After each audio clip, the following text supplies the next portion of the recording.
अस्सलाम वालेकुम। अमीता खातून Mishra news channel Korea में आप सभी का स्वागत है। हमारे जितने वीडियो देखने वाले हैं सभी को नमस्कार। आप लोग मेरा हमेशा वीडियो देखते हैं और आप लोग हमारी प्रशंसा करते हैं और आलोचना करते हैं और आप लोगों की वजह से आज हमारी एक पहचान बनी है। आपको बता दूं, आज इस संसार में सिर्फ भारत देश की बात नहीं कर रहा, पूरी दुनिया की बात बता रहा हूँ। आज आदमी अपना मतलब निकालने के लिए क्या से क्या करने को तैयार नहीं, चाहे कोई भी समाज का आदमी हो। आज आदमी सच बोलने के लिए तैयार नहीं और अपना मतलब निकालने के लिए वो इतना नीचे गिर सकता है कि अपने समाज को बेचने की बात तो छोड़, अपने परिवार को बेचने के लिए तैयार हो जाता है। आज आदमी इतना नीचे गिर गया है और जब आदमी के ऊपर में मुसीबत आता है तो आदमी इस तरह से गिड़गिड़ाता है लोगों के सामने में, ये हजूरी करता है, चापलूसी करता है कि आप ही मेरे भगवान हो, आप ही मेरे रहनुमा हो, आप ही मेरे हमदर्द हो। अपने जात वाले को लात मार देता है, बोला कि अरे हमारे जात वाले तुम्हें को डुबो दिया। और कभी कभी जब मुसीबत आता है तो ऐसा होता है कि जो नहीं चाहते हुए भी आदमी को एक बार सोचना पड़ता है और नतीजा वही होता है। साथ देने वाले को पता नहीं कि कौन आदमी के पास जाऊंगा कि मेरे को मदद मिलेगा। और जो आदमी मदद देना चाहता है वो आदमी ये सोचता है कि मेरे को कौन ऐसा आदमी मिले जो कि जरूरतमंद है, जो सहायता के योग्य है, मैं उसकी सहायता करूं। सहायता लेना क्यों चाहता है, इसके भी पीछे कारण है। कोई आदमी सहायता देना क्यों चाहता है, इसके भी कारण है। क्योंकि बिना सहायता को, बिना मतलब का कोई आदमी पानी नहीं पिलाने वाला। आज तो ये है कि आज देखिए कि बेटा जब बच्चा रहता है तो अपने बाप से, अपनी माँ से किस तरह से घुल मिलकर बात करता है कि हमारी माँ हमारी सब कुछ, हमारे पिता हमारे लिए सब कुछ। लेकिन शादी जब होता है तो 1 साल तो बहुत दूर की बात है, 6 महीना भी बहुत दूर की बात है, 3 महीना भी बहुत दूर की बात है। 1 महीना में रंग बदलना चालू हो जाता है। अभी भी जो बोलती है तो उसको बड़े ध्यान से सुनता है और माँ जो बोलती है तो उसकी बात बिल्कुल नीम जैसे कड़वी लगती है। 1 मिनट में अपने माँ बाप का एहसान भूल जाता है। उसको ये भी याद नहीं रहता कि जब शादी नहीं हुई थी तो अपने बाप से, अपने पिताजी से, अपने अब्बा से बोलता रहा मेरे को ये चीज चाहिए, उसमें बाप ये नहीं सोचता रहा, तुरंत ला कर दे देता रहा। अपना सुख को नहीं देखता रहा, ला कर दे देता रहा। अपनी जरूरत की चीज को नहीं देखता रहा, ला कर दे देता रहा। बेटा है, इसको मांग पूरी करेंगे कि मेरा बेटा है। माँ उसको कितनी लाड से, माँ भूखे रह जाती थी लेकिन पहले अपने बेटा को खाना खिलाती थी। लेकिन शादी होने के बाद में वो कभी ये नहीं पूछा कि माँ खाना खाइए कि नहीं खाइए। मेरा बाप, मेरे पिताजी, मेरे अब्बा खाना खाए कि नहीं खाए, ये नहीं पूछते थे। सिर्फ एक ही बात पूछता रहा, बीबी खाना खाइए कि नहीं खाइए बता, तू खाना खाइए कि नहीं खाइए पहले ये बता मेरे को, खाना क्यों नहीं खाना खाई। इतने प्यार से बात करते, लेकिन बाप से कभी नहीं। कभी अपनी बीवी से ये नहीं पूछा कि मेरे पिताजी, मेरे अब्बू खाना खाए कि नहीं, मेरी माँ खाना खाए कि नहीं, ये कभी नहीं पूछा। लेकिन जब घर में आग लगती है तो धुआं निकलता है तो दूर के लोग तो पता चल जाता है कि घर में आग लगी। और आग कैसे लगी, कोई पड़ोसी तो आग लगाए नहीं, कोई दुश्मन आग लगाए नहीं, अगर घर में अगर आग लगे तो घर के ही लोगों ने आग लगाई। और एक चीज और बता दूं कि देवर भाभी और ननंद और भाभी, ये दो चीजें, भाभी और ननंद ये दोनों को पटती नहीं है। लेकिन पटती क्यों नहीं है इसका भी जग जाहिर सबको मालूम है। लेकिन जो ननंद अपने भाभी की बुराई करती है लोगों के सामने में, बहुत अच्छा लगता है। भाभी अपनी ननंद की बुराई करती है, ये बहुत अच्छा लगता है। लेकिन जो भाभी अपनी ननंद की बुराई कर रही है, वही काम उसकी भाभी उसकी बुराई कर रही है, ये उसको पता नहीं, क्योंकि वो भी किसी की ननंद होगी। उसकी भी भाभी बोलती होगी कि मेरी ननंद ठीक नहीं, ये नहीं, वो नहीं। और ननंद भाभी की बुराई करती है तो उसको ये भी पता है कि मैं भी किसी की भाभी बनूंगी या मैं किसी की भाभी हूं, तो मेरी क्या छवि है ये सब लोगों को मालूम है। और हमने पहले वीडियो में बताया था कि जो लड़की समझदार होती है वो आदमी अपने भविष्य के बारे में सबसे पहले सोचती है कि मैं किसी के ऊपर में अगर झूठा इल्जाम लगाऊंगी तो इसका असर क्या पड़ेगा। हमने मदरसे में पढ़ने वाली बच्चियों को यही बताया है, यहाँ पर इतने बच्चे लोग तुम लोग हो, पढ़ रहे हो मदरसे में, हमको ये बताओ कि तुम लोग किसी की भाभी बनोगी, तुम किसी की ननंद हो, लेकिन तुमको अपने माँ बाप से प्यार है। तो सभी ने बोले कि हमको अपने माँ बाप से प्यार है। मैं बोला हाथ उठाओ, तो कोई भी लड़की बिना हाथ उठाए खड़ी नहीं, सबने हाथ उठाए, जितने बैठी थे। तो मैं बोला सब लोगों ने हाथ उठाया? बोला नहीं। ऐसा कोई लड़की है जिसने हाथ नहीं उठाया? तो बोली कि नहीं, ऐसा तो कोई लड़की नहीं। मैं बोला ठीक है, अपना हाथ नीचे करो। मैं ये बोला कि तुम अगर किसी की भाभी बनकर जाओगी और तुम्हारी ननंद है, अगर तुम उसके ऊपर में झूठा इल्जाम लगाओगी तो तुम्हारी भाभी तुम्हारे ऊपर में झूठा इल्जाम लगाएगी। अगर तुम चाहते हो तुम्हारे माँ बाप अच्छे रहे, सुखी रहे, तो तुमको क्या करना है, अपने ननंद को तुम समझाना है, अपने सास ससुर को समझाना है। क्या समझाना है?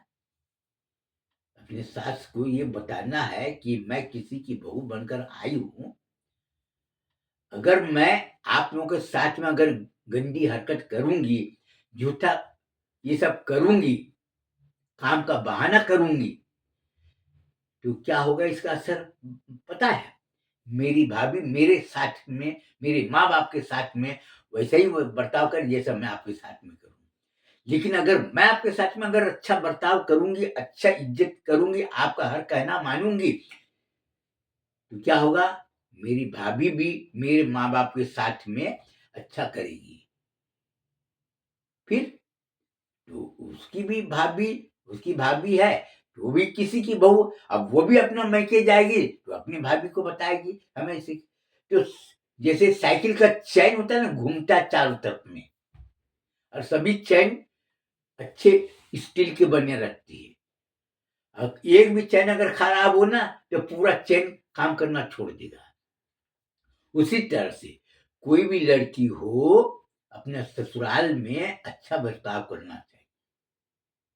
इससे फायदा ये है कि उसके माँ बाप सुरक्षित रहेंगे, सुरक्षित के साथ साथ सुखी रहेंगी, और सुखी के साथ साथ सम्मानित जीवन जिएंगी। उसका वजह यही है, वो अपने सास के साथ में अच्छा करेगी, उसकी ननंद को बताएगी कि मैं तेरे साथ अच्छा करूंगी, मेरी भाभी में मेरे को साथ में अच्छा करेगी। तू अपने ननंद के साथ में अच्छा करेगी तो तुम्हारी ननद तुम्हारे साथ में अच्छा करेगी। तू जैसा करेगी वैसे ही रिजल्ट आएगा सामने में। तो सुखी परिवार को बनाने के लिए सत्य, न्याय और सहयोग, तीन मंत्र है। और ये तीनों चीज का कोई भी आदमी अगर सही उपयोग अगर करता है तो वो जीवन में कभी धोखा नहीं खा सकता है। आज राजनीतिक पार्टियां देखो कितने लोग हैं। अब ब्राह्मण समाज है, क्षत्रिय समाज है, वैश्य समाज है, और मुस्लिम समाज है, ईसाई समाज है, बौद्ध समाज है, आदिवासी समाज है, और सिख समाज है। उसके बाद में आपका ये सिंध समाज के, सभी समाज के लोग, और सभी समाज के लोग बोलते मैं अच्छा हूं। कोई समाज नहीं बोलता कि मैं खराब हूं, तुम अच्छे हो। सब बोलते हो तुम सब लोगों से अच्छा मैं, वो बोलता है सबसे मैं अच्छा, वो बोलता है सबसे अच्छा। लेकिन जब छानबीन करो तो पता चलता है कि सभी एक दूसरे की बुराई करने में डूबे हुए, सभी। जब छानबीन करो तो कोई आदमी सही बात बोलने को तैयार नहीं। जब ये बोतल पानी है, जब हम ये बताया था मैं कि बोतल साफ है, पानी गंदा है, कोई पिएगा नहीं। पानी साफ है, बोतल गंदा है, कोई पानी पिएगा नहीं। तो उसी तरह से कोई भी समाज हो, अगर हम अगर अच्छा काम करते हैं तो हमको बताने की जरूरत नहीं। आज देखो, ये सोनावली गौसिया दरबार बनाए, सबको मालूम है कि मुस्लिम समाज का हरे रंग का झंडा लगा हुआ, और कुरान शरीफ पढ़ते, ये सब पढ़ते। लेकिन बनाने वाला कोई मुस्लिम नहीं, एक भी मुस्लिम नहीं है। हुकुम चंद है, और भी समाज के लोग हैं, मेरे को खड़ा कर दिए, अजवा भैया तुम ये काम करो, मैं तुमको पैसे दूंगा, तुम ये काम करो। क्यों? क्योंकि भूत प्रेत से आदमी जब परेशान हो जाता है ना, तो आदमी वही काम करता है जो काम वो करना नहीं चाहता, नहीं करना चाहता। आज हमारे मदरसे में हमने जो कायम किए, हजरत आमीना इस्लामिया मदरसा, जामे अरबिया नूरे मुस्तफ़ा, जामे अरबिया गुलशन बगदाद, जामे अरबिया जीनतुल इस्लाम है, अहले सुन्नत वल जमात का है। लेकिन कोई बोले मुस्लिम समाज का है, कोई नहीं। कंपनी के अंदर में चलता है। मेरे को साथ देने वाला बनिया, काय को भैया साथ में दे रहा है? बनिया है, काय को दे रहा है? भाई तुम अपना कारोबार, तुमको तो बताना चाहिए कि हमको, वो तो सोचना चाहिए कि मैं इसको साथ नहीं दूं, ये तो मियाँ है, मेरे को क्या फायदा। लेकिन अपने फायदे के लिए आदमी कुछ भी करने को तैयार नहीं। आज ब्राह्मण समाज, वैश्य समाज, क्षत्रिय समाज, ये तीनों समाज है, वो इस्लाम मुसलमान से बहुत नफरत करता है, बहुत नफरत करता है, और इतना नफरत करता है कि वो दिखना नहीं चाहता। लेकिन उसकी मजबूरी ये है कि मुस्लिम को, जो मदरसा चलाता है, मदरसे पढ़ने वाला है, मुस्लिम को अपने साथ में रखता है, इसलिए उसकी घर की बहू बेटी उसके हाथ में सुरक्षित है, कोई खतरा नहीं। वो इसलिए बोलता है नमाज पढ़ो, बहुएं को बोलती है, बिटिया बोलती है, ए बड़े मियाँ, ए चल तेरे नमाज का टाइम हो, चल पहले नमाज पढ़, कुरान शरीफ रखा, चल कुरान शरीफ कर 15 मिनट, 20 मिनट, 10-15 मिनट तो कुरान शरीफ पढ़, बस हो गया तेरा कुरान शरीफ पढ़ना। क्या करने आ रहे, क्या करेगा अभी? चल तू चुप पढ़। 1 घंटा कुरान शरीफ पढ़ता, उसके बाद नमाज पढ़ता, उसको चाय बना कर देती, फिर चाय पी ली, उसके बाद कोई काम करना। क्यों? क्योंकि कुरान शरीफ नापाक की हालत में कोई नहीं पढ़ता, ये सबको मालूम। कुरान शरीफ पढ़ने के बाद में, वो बुरे काम करने के बाद में कभी उसके दिल और दिमाग में आता नहीं, क्योंकि कुरान शरीफ पढ़ा और दुआ मांगता है, कुरान शरीफ पढ़ने के बाद दुआ मांगता है कि हमको अच्छा ये करना, दुनिया भर का। तो तो उसको अपने परिवार की सुरक्षा चाहिए, जबकि मुस्लिम से नफरत है। लेकिन वो अपने परिवार की सुरक्षा के साथ साथ अपने व्यापार की सुरक्षा चाहिए, बेईमानी नहीं करेगा। ईमान वाला, वो बोलते मुसलमान लोग बहुत ईमान वाले होते, वो लोग नहीं करते, ये नहीं करते, वो नहीं करते। उसके सामने में और जगह प्रशंसा करते, ये करते, वो करते। नहीं, बहुत अच्छा है। क्यों करते भाई? क्योंकि हमारी बहू बेटी को बुरी नजर से नहीं दिखेगा। कोई भी मुस्लिम लड़का हिंदू लड़की को भगा कर ले जाने की तैयारी कोई नहीं करता। वो खुद भागने के लिए तैयार होती। वो खुद बता रही है कि अपने समाज में तिलक के लिए इतना मारा मारी कि माँ बाप की इज्जत, ये वो, ससुराल वाली जिस तरह से तंग करते, भग जाती है। हम नहीं बताते, वो लोग खुद बताते। और आज सच्ची बात लोग बोलना नहीं चाहते, जब पूछते हैं तो भी नहीं बोलना चाहते। लेकिन जब अंदर से छेद कर दो, जैसे ये बोतल है ना, जिसमें अगर छेद कर देगा क्या होगा? पानी गिरेगा, ये गंदा हो जाएगा। उसी तरह से जब आदमी जब परेशान रहता है तो बोलता है सूर्य यासीन पढ़ना, मैं थोड़ा दुआ वगैरह पढ़ लेना, थोड़ा बत्ती को, ऊद बत्ती को थोड़ा फूक मार देना, थोड़ा चारों तरफ में घुमा देना कि भूत प्रेत वगैरह जितने ना सब भाग जाए। सोना वाली गौसिया दरबार बनाना यही है, लोग पैसे दे रहे हैं। हजरत आमीना इस्लामिया मदरसे में पढ़ने वाले बच्चे को बोल रहे हैं कि कुरान शरीफ पढ़ लो, 5,000 रुपये मिलेगा। सर, मुसलमान लोगों को पैसा देना चाहिए ना कि बेटा तू कुरान शरीफ पढ़, तो तेरे को मैं अपनी तरफ से दूंगा। तो दूसरे लोग पैसा दे रहे, क्यों दे रहे भैया? किस खुशी में दे रहे कि भैया हमारे घर में हमेशा जुमेरात का दिन अपना कुरान शरीफ पढ़ना, थोड़ा दुआ मांगना, हम सब अच्छे रहे, बस इसलिए देते हैं। मदरसा चलाओ, चलेगा। मस्जिद बनाने के लिए आज मैं कैलेंडर लेकर मुस्लिम समाज के पास जा रहा हूँ कि ये कैलेंडर है, 100 रुपया है। 1 मिनट,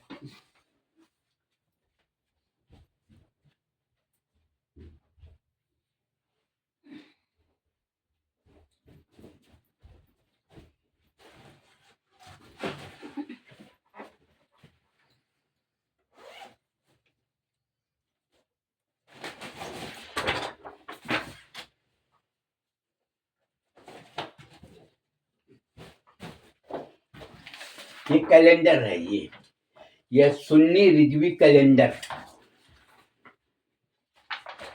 और ये लिखा है Sonawali Gausiya mask of India मस्जिद के लिए, और ये उसके साथ में ये नक्श देती है। ये मैं लोगों के पास जाता हूँ, बोलता हूँ भैया मैं मस्जिद बना रहा हूँ, चंदा हम नहीं लेते है, ये कैलेंडर है नया साल का, और 100 रुपया है, ये ले। आज मुसलमान कुछ आलिम लोग है, कुछ मौलाना लोग है, हमारे ऊपर में तरह तरह के उंगली उठा रहे। लेकिन जब उससे पूछते हैं कि मैं लेके जा रहा हूँ दुकान में, घर में, बोलते 100 रुपया का कैलेंडर, बाप रे बहुत महंगा। लेकिन यही कैलेंडर मैं दूसरे समाज पे ले जाकर दे देता, 100 रुपया कहाँ, 200 रुपये ले लो। अब मौलाना साहब भी काम करना, हमारे घर के लिए ना थोड़ा दुआ मांगना, और एक नक्श दे देना हमारे घर में, हमारे और सब वाले देख कर जलते हम सब सुरक्षित रहे। 100 रुपया कैलेंडर, 200 रुपया, कई लोग 500 रुपये दे रहे। तो भैया मौलाना साहब तुम अपना अच्छा करो यार, नमाज वगैरह पढ़ो। और बच्चे लोगों को बोलते बेटा तुम लोग रोज नमाज पढ़ना, 5 रुपया मिलेगा। ये बात किसको बोलना चाहिए? मुस्लिम को बोलना चाहिए। लेकिन दूसरे लोग दे रहे, देना उसकी मजबूरी है, शौक से नहीं दे रहा है, वो उसकी मजबूरी है। और वो लोगों को ये बात मालूम है कि कुरान की आयत पूरी दुनिया की ताकत अगर लगा दिया जाए तो कुरान की कोई भी आयत को तोड़ नहीं सकती। लेकिन आज मुसलमान वो लोगों को खुद ही बता रहा है कि कुरान शरीफ के ऊपर में हमको भरोसा नहीं। कई लोग बोलते तू ऐसा कैसे बोल रहे? अरे जब कुरान शरीफ के ऊपर में हमको पूरा भरोसा है तो हम झूठ काहे को बोलेंगे भाई? कुरान शरीफ मैं पढ़ता हूँ रोज, तो दूसरे का पैसा को मैं बेईमानी क्यों करूंगा? मैं कुरान शरीफ रोज पढ़ता, नमाज पढ़ता हूं मैं रोज, तो दूसरे की संपत्ति को मैं हड़प क्यों करूंगा? मैं जब पूछता मौलाना, बोला शैतान ये, बोलो सीधा सीधा घुमाने की बात कर रहे। अरे सीधा मैं बात बोल रहा, सीधी बात करो। मैं अगर गलत काम कर रहा हूं तो मेरे को मत छोड़ो, सीधी सी बात। मैं अगर किसी की संपत्ति को हड़प करता, मेरे को मत छोड़ो, वीडियो रिकॉर्डिंग करो और सबको बताओ ये चिरी मिरी वाला मौलाना है, ये लोगों के साथ में बेईमानी किया, दूसरे की बहू बेटी के साथ में गंदी मजाक किया, गंदी हरकत किया, ये मोबाइल है, वीडियो रिकॉर्डिंग करो और सबको दिखा, फेसबुक में यूट्यूब में डाल दो, मेरे दिखाए कि आज मैं ऐसा ऐसा किया, करो। तो क्या बोलता है? अरे मौलाना साहब, तुम्हारा नमाज पढ़ते हो, ये सब करते हो, तुम्हारा उम्र हो गया, तुम ऐसे काम नहीं करोगे, तुम कैसी बात करते हो? तो उम्र तो हमारी अभी हुई ना, 70 साल 72 साल, 40 साल पहले हमारी उम्र कितनी थी? उस समय लोगों को बोलता रहा ये तो बकवास कर रहा है, सब ये हो गया और कुछ नहीं। लेकिन आज सच बोलने को तैयार नहीं। लेकिन एक चीज सभी लोगों को ये बताना चाहूंगा, ये मोबाइल है, ये मोबाइल है, कोई भी आदमी कितना भी छिप के पाप करे सब रिकॉर्ड हो जाता है।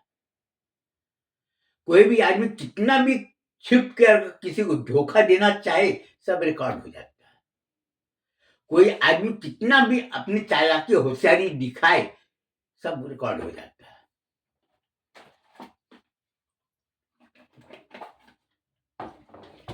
आज मेडिकल ऑफिसर हमारे तो खैर बहुत से जान पहचान वाली है, और जो नहीं जानते हैं तो कोरिया कॉलेज में जाए, और लोग बहुत से पुराने लोग हैं उसको मालूम है, डॉक्टर MP शुक्ला रायपुर के थे डॉक्टर साहब, हमारे उससे बहुत अच्छी ताल्लुका थी, हमारी दुकान में किराए में रहते थे और सब बताते थे। तो डॉक्टर के साथ में जो आदमी रहेगा तो वो जान जाएगा कौन सी दवाई किस काम में आता है, ये है सब बता देते।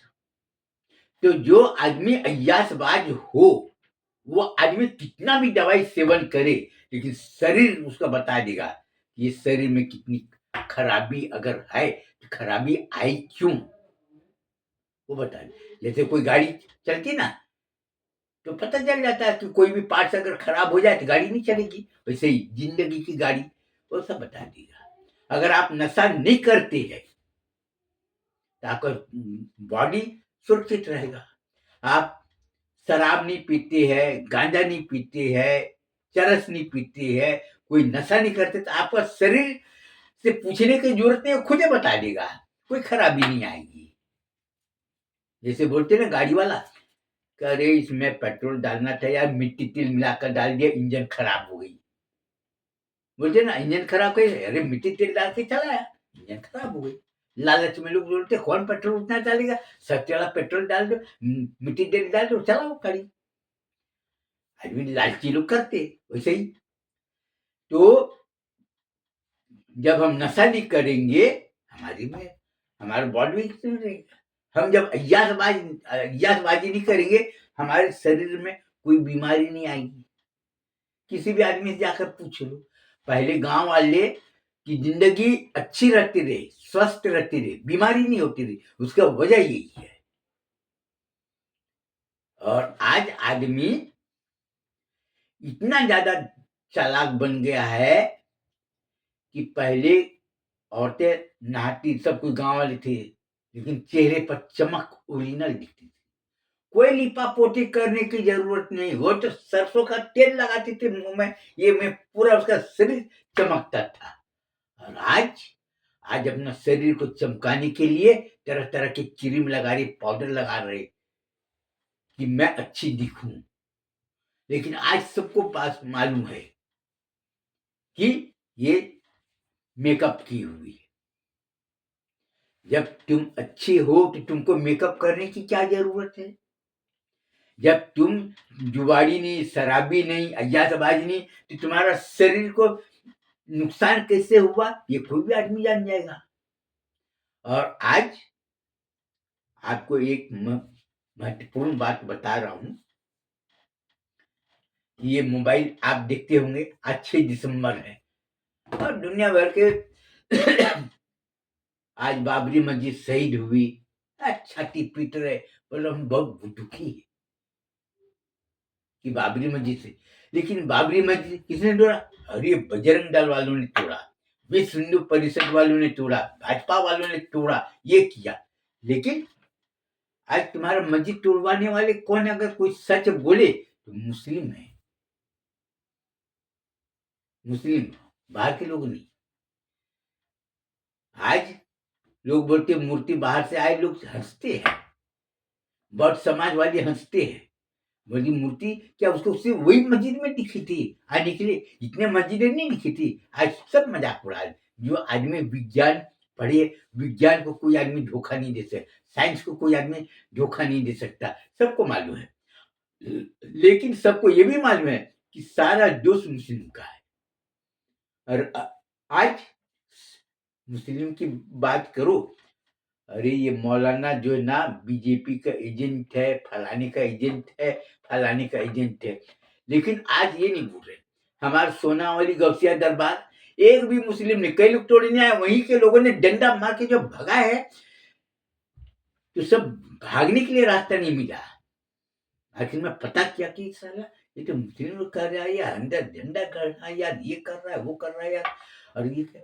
तो बोले कि अजुआ भैया ने सोनावली गौसिया दरबार क्यों बनाया? जादू टोना से लोगों को छुटकारा मिलता, पानी पढ़ के देता, कुरान शरीफ पढ़ने के लिए, मदरसा चलाने के लिए। दूसरे लोगों ने बोला घर घर जाके नमक, साबुन, हल्दी, मिर्च, धनिया, वासिप और चाय पत्ती, शक्कर, दाल बेचना, तुमको चंदा मांगने की जरूरत ही नहीं। किसने दिया? बनिया ने, वैश्य समाज वालों ने। हमारी सास बोली मेरे को कि दामाद बाबू तुमको पैसा के लिए इधर उधर भटकने की जरूरत नहीं है। तुम क्या करो, लड़कियों का सिलाई स्कूल खोलो, सूरत से अहमदाबाद से कपड़ा लाना और half pant, full pant, kurta pyjama, salwar jumper बनाना, मार्केट में बेचना, तुम्हारा इसलिए आ जाएगा। कहा चंदा मांग के फिर हो गए? तो साथ देने वाला कौन? हमारी नानी सास पुष्पा देवी त्रिपाठी हमारी नानी सास का नाम है। और हमारे सास का नाम है मालती देवी दुबे। हमारे ससुर का नाम है धर्मेंद्र दुबे। मेरे को कोई करता था? कोई नहीं करता है। लेकिन आज वो लोग ये पता किए कि अजुआ भैया का माँ बाप का क्या नाम है, तो पता चला जयंती देवी मिश्रा, बाप का नाम है पंडित सोनू प्रसाद मिश्रा। हमारी जमीन के कागजात वगैरह को बिल्कुल खंगाल डाले। गिरिडीह में गए, जो कागजात वगैरह जो रिकॉर्ड रूम में रहता ना, 200-400 रुपए लोग देते रहे कि हमको ये देखना वो देखना। उसके जेब में सीधे 10,000 रुपया डाल दिए, बोले कि हमको ये चाहिए। ढकोया टाण गांव का नाम है, उसको लेकर आया, सब दिखाया और ये कागज चाहिए किसके नाम का है। और ये पता किए कि मेघो मियाँ, हेमतली मियाँ, ये कौन है, ये सब हमको चाहिए। तब वो पूरा कागज निकाल के दिया। तब उसको पता चला कि मैं कौन से जात का हूं। गणेश मियाँ कौन है, महावीर मियाँ कौन है, महादेव मियाँ कौन है, महाबली मियाँ कौन है, सब ये पता किए कौन है, सब मालूम हो गया। तो नाम पता पूछने से हम किसी को बोलेंगे मैं ये हूं, कोई नहीं मानेगा। मैं अगर किसी को बोलूंगा कि मैं फलाने हूं, कोई नहीं मानेगा। लेकिन जमीन के कागज है वो सही बता देगा। अब हमारे माँ बाप के बारे में हमारे माँ बाप सब मालूम है कि हमारे माँ बाप का चाल चलन कैसे, हमारे दादा का चाल चलन कैसे। कई लोगों ने हमारी दादी के बारे में बताया लोगों को कि इसकी दादी जादू टोने वाली थी, बताए लोगों ने। चोरनी वगैरह नहीं बोली। हाँ, जादू टोना करती थी ये बताया लोगों ने। हमारी नानी के बारे में जाकर पता किया, वो बताए ऐसी बात। कोई अपराधी मामले नहीं, सब खूब गहराई से छानबीन की। जैसे एक बोरी चावल को गिनती साफ करते करते भले 10 दिन नहीं 1 महीना लगे, लेकिन चावल को हमको पूरे एक एक करके मेरे को दिखा कोई कंकड़ पत्थर है क्या। वैसे ही हमारे खानदान के बारे में सबने छानबीन किए। उसके बाद बोले दामाद बाबू आप मस्जिद बनाओ, मदरसा बनाओ, अकेले रहना, क्योंकि मुस्लिम समाज के ऊपर में हमको विश्वास नहीं, और तुमको ये काम करना। और ये काम हम काम कर रहे। तो आज आपको क्या होगा परेशानी, आज आपको दिखा दूं। आपके सामने मैं बता रहा हूं, ये मोबाइल आज जो चालू किए, आज है हुमायूं कबीर साहब, वकील वो है, विधायक है, और बंगाल टीएमसी के विधायक है। ममता बनर्जी ने निलंबित कर दिया। सब अंदर की बात है, क्या है नहीं है इसके बारे में अभी छानबीन हम जब किए नहीं, तो हम इसके बारे में खुलकर कुछ बोल नहीं सकते। बाबरी मस्जिद का शिलान्यास किए, ये सब किए। तो भारत का संविधान में है जमीन खरीदो, आप अपना कोई भी नाम से मस्जिद बनाओ, कोई इसमें कोई रोक टोक नहीं। लेकिन दूसरे लोग तो बवंडर करेंगे, उसके पीछे उसका कारण है, क्योंकि उसको राजनीतिक रोटी सेकना है, चुनाव होना है बंगाल में, उसको कोई ना कोई उपाय करना पड़ेगा। हिंदू वोटर्स अलग, मुस्लिम वोटर्स अलग, ये सब करना पड़ेगा, सब राजनीति। लेकिन वो चाहे जो भी नियत हो, हम उसके दिल के अंदर में घुस कर तो देखे नहीं। जो है हुमायूं भाई है, हुमायूं कबीर एमएलए टीएमसी के, उसके दिल में क्या है नहीं है वो सब छोड़ो, लेकिन मस्जिद का शिलान्यास करके लोगों को आमंत्रित करके सबको अपने दुनिया में अपना पूरा डंका बजा दिया। बाहर से कितने मौलवी मौलाना लोगों को आए, कुरान खानी हुआ, ये हुआ, पूरा नारी तकबीर, पूरा आज दिन भर वही चला है। बाबरी मस्जिद शिलान्यास, तरह तरह की ये पूरा है आज, सब 6 दिसंबर में। तो वो अच्छा कर रहा है कि बुरा कर रहा है, ये तो रिसर्च करने के बाद में पता चलेगा। लेकिन इतना जानती है, हर आदमी को पता है कि मस्जिद 80 करोड़ का बनाओ, चाहे 800 करोड़ का बनाओ, चाहे 8 करोड़ का बनाओ, उसमें नमाज ही पढ़ना है। अब मस्जिद के लिए मुसलमानों को उकसाया कि ये मस्जिद बन रहा है, बाबरी मस्जिद सब है, तो सभी लोगों ने दिए। इसमें क्या है कि सभी लोगों को में खुशी भी हुई, और सबको याद है भाई कितने लोग थे, 2 लाख की 10 लाख की 5 लाख, कोई बोलता 2 लाख भीड़ था, कोई बोलता 5 लाख भीड़ था, कोई बोलता 10 लाख भीड़ था। कितना भीड़ था आपको नहीं मालूम, लेकिन 30 कोई 30 लाख का खाना, कोई बोलता 80 लाख का खाना बिरयानी सब बनाए बाहर के लोगों को खिलाने के लिए, सब बता रहे। मैं तो गया नहीं। तो ये क्या है, अगर वो दिल से काम करता होगा तो भी लोग उसके लिए दुआ करेंगे। अगर अंदर दिल से नहीं, चाहे ऊपर दिल से कुछ भी करे, फिर भी दुआ करते होंगे। और नाम पूरी दुनिया में छा गया, हुमायूं कबीर एमएल टीएमसी का तमिल ये टीएमसी का नाम आ रहा है, तृणमूल कांग्रेस का नाम आ रहा है, ममता बनर्जी का नाम आ रहा है। और कई लोग बता रहे ममता बनर्जी अंदर से सपोर्ट कर रही है उसको।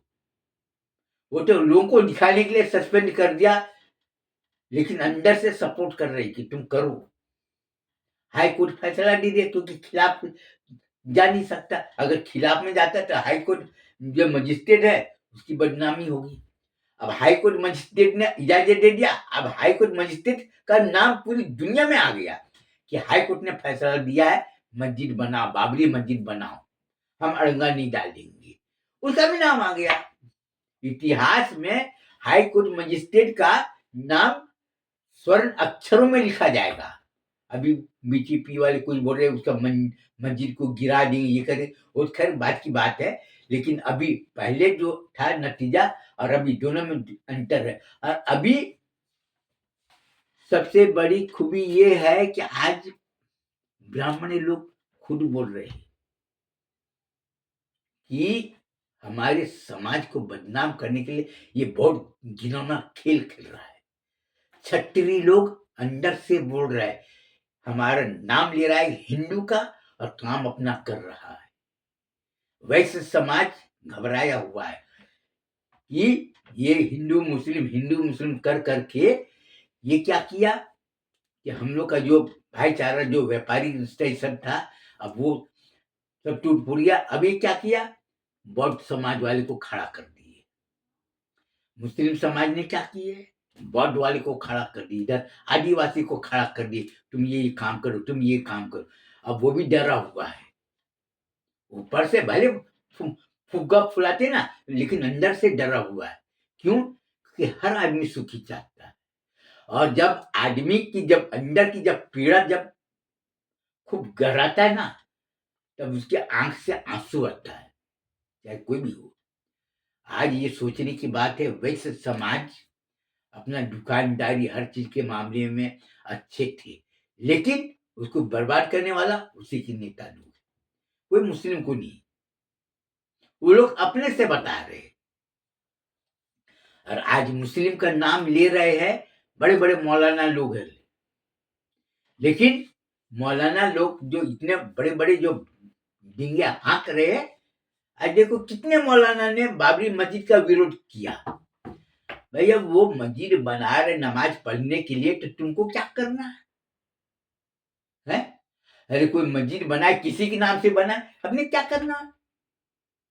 भाई हमको जाना है क्या वो मस्जिद में नमाज पढ़ने के लिए? हम जब सपोर्ट नहीं कर सकते तो हम उसके काम में अड़ंगा काय को डालेंगे? तो ये जो मौलाना विरोध कर रहा है, आप उसकी जड़ से आप जाकर छानबीन करो, वो मुसलमान के भेष में शैतान है। हम क्या तबलीगी जमात है, मुसलमान में तबलीगी जमात है, जमात इस्लामी है, अहले हदीस है, और सुन्नी जमात, और कितने जमात है उसमें। वो अपना मस्जिद बनाए, अपना पढ़े। बोहरा समाज वाले अलग है, सिया समाज वाले अलग, अपना मस्जिद अपना नमाज पढ़ते, कुरान पढ़ते करते। हम काय को अड़ंगा डालने जाएंगे? हम क्यों उसकी बुराई करेंगे? वो ऐसा क्यों कर रहा है, वैसा क्यों कर रहा है, काय को बोलने जाएंगे? लेकिन वो इस्लामिक कानून के ऊपर में जब खड़ा करो, बहस करो, तो कोई तैयार नहीं होती। ये है। और आज उसके चक्कर में कौन आ रहे हैं? जो नासमझ है, और जो गांव वाले है। बोलते ना कि गांव वाले सीधे सीधे साधे, तुम्हारी बर्बादी का कारण तुम खुद हो। मुस्लिम समाज की बर्बादी का कारण न तो बजरंग दल है, न विश्व हिंदू परिषद है, न भाजपा वाले, न आरएसएस वाले। ये सब बहाना है, तुम खुद हो। अरे हम जब दुआ मांगते हैं, जब शैतान भाग जाता है, सर और आदमी की तो बात ही छोड़ो। लेकिन तुम अपने पाप को छिपाने के लिए, अपने गुनाह को छिपाने के लिए अपना ऐब तुम दूसरे के ऊपर में लादते हो, यही तुम्हारी बर्बादी का कारण है और कुछ नहीं। मैं हजरत आमीना इस्लामिया मदरसा में पढ़ने वाले बच्चे को जामिया अरबिया नूर मुस्तफ़ा, जामिया अरबिया गुलशन बगदाद, जामिया अरबिया जिन्नतुल इस्लाम, ये सब जो बच्चे पढ़ रहे हैं, मैं उसको ये बोलना चाहता हूँ कि तुमको इधर उधर नहीं देखना। तुमको अपना भविष्य अगर बनाना है, तुम अपना कुरान से पढ़ो, हदीस पढ़ो, अपने इस्लाम के बारे में क्या है तुम उसके बारे में देखो और सोचो। हमको दुनियावी तालीम हासिल करना चाहिए, हमको क्या करना चाहिए ये देखो। हम दूसरे को अपने साथ में लेकर चलेंगे, चाहे वो कोई भी समाज का हो। हम उसकी बुराई नहीं करेंगे, हम उसके काम में अड़ंगा नहीं डालेंगे, लेकिन हम सब साथ को लेकर चलेंगे। हम दूसरे को, चाहे कोई भी हमारा कोई पहचान का हो या ना हो, अरे भैया क्या हाल चाल है, नमस्कार बोलो या ये बोलो। कई लोग तो मेरे को बोलते जय श्री राम, तो अब मैं उसको क्या बोलूं? ठीक है भैया, वो मेरे को बोला जय श्री राम, मैं भी बोला जय श्री राम। वो बोला राधे राधे, हाँ भैया राधे राधे। उधर गया तो बोला जय शिव शंकर। हाँ भैया, जय शिव शंकर। हम काहे को उसका बुराई करने जाएंगे? वो अपना बोला जय शिव शंकर, हम भी बोले जय शिव शंकर। वो बोला राधे राधे भैया, राधे राधे, दोनों हाथ जोड़ के बोले राधे राधे। वो बोला जय श्री राम, जय श्री राम भैया। एक आदमी मेरे को बोला, ए बोल जय श्री राम। जो मेरे लड़के का वो दोस्त था, वो बोला अभी चूतिया, तू किसको बोल रहा है जय श्री राम बोलने के लिए? वहां पर बोला अवधेश के पिताजी को बोल रहा है कि जय श्री राम बोल। अब ऊपर से सब इधर उधर दिखने लगा। बोला पहचानता है उसको, कौन है बड़े मियाँ को? तो बोला नहीं। बोला रेणुका साड़ी सेंटर किसका है? बोला वो तो मिश्रा जी का है। तो बोला कि अवधेश कुमार मिश्रा के बाप का नाम क्या है? पंडित अजय नारायण मिश्रा। अच्छा, और इसका नाम क्या है? बोला क्या मानो? बोला तुम जिसको जय श्री राम बोलने के लिए बोल रहे हो ना, वही है पंडित अजय नारायण मिश्रा। ये चिरमिरी का है, ये है कोरिया सेंट्रल न्यूज एजेंसी वाला, इसका गांव यहाँ पर, इसका फोटो दिख। अब वो तो सीधे पांव छुआ मेरा। बोला पिताजी माफ कर देना। बोला ठीक कोई बात। अब वो इतना शर्मा गया कि अब सामने में आने को तैयार नहीं।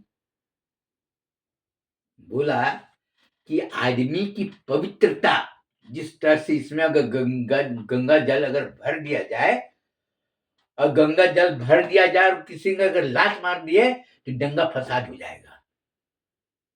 किसी भी जाकर पूछ लो। तो जो आदमी हर तरह से पवित्र हो, उसके ऊपर में अगर कोई आदमी अगर उंगली उठाए तो उसके तो बदनामी होगा ही, लेकिन वो कहीं पर सुरक्षित नहीं घूम सकता। आज ये सच्चाई, और हमारा काम है शिक्षा देना। शिक्षा देने का मतलब है तुम जीवन में हमेशा उन्नति करो, लोगों को सहयोग करो, लोगों को सम्मानित करो, लोगों को सेवा करो, और लोगों में सहयोग की भावना को मजबूत करो, जिससे कि मैं लोगों के पास में जाऊं तो लोग मेरे से पूछे कि तुमको कुछ चाहिए क्या। मैं लोगों को नहीं बताऊंगा कि मेरे को ये चाहिए वो चाहिए, मेरे को ये पर मैं नहीं बोलूंगा, बल्कि मेरे से लोग पूछे कि बड़े मियाँ तुमको कुछ चाहिए क्या? बहुत से लोग जाते हैं पूछते हैं, अरे बड़े मियाँ कैसे हो, क्या हाल चाल है? सब लोग पूछते हैं। क्यों? क्योंकि हम दूसरे के साथ में हमेशा अच्छा करते हैं, और हम जो अच्छा करते हैं वो पीछे में लोग हर तरफ से खोद कर, चाहे जैसा भी हो करके देखे, तो हमारे में ये पता चले कि हम जो किसी से स्नेह प्रेम करते वो दिखावटी नहीं करते, बल्कि हकीकत में करते। यही कारण है कि सब लोग मेरे को पसंद करते हैं। इसके साथ ही मैं अपना बयान खत्म करना चाहता हूँ, और मैं आपको यही बोलूंगा कि जीवन में हमेशा उन्नति करो, जीवन में सदा सुखी रहो, और जीवन में हमेशा प्रगति करो। यही, और जीवन में हमेशा दूसरे को सम्मान पूर्वक व्यवहार करो। इसके बाद अपना बयान खत्म करना चाहता हूँ। अस्सलाम वालेकुम, सबको नमस्कार, फिर मिलेंगे।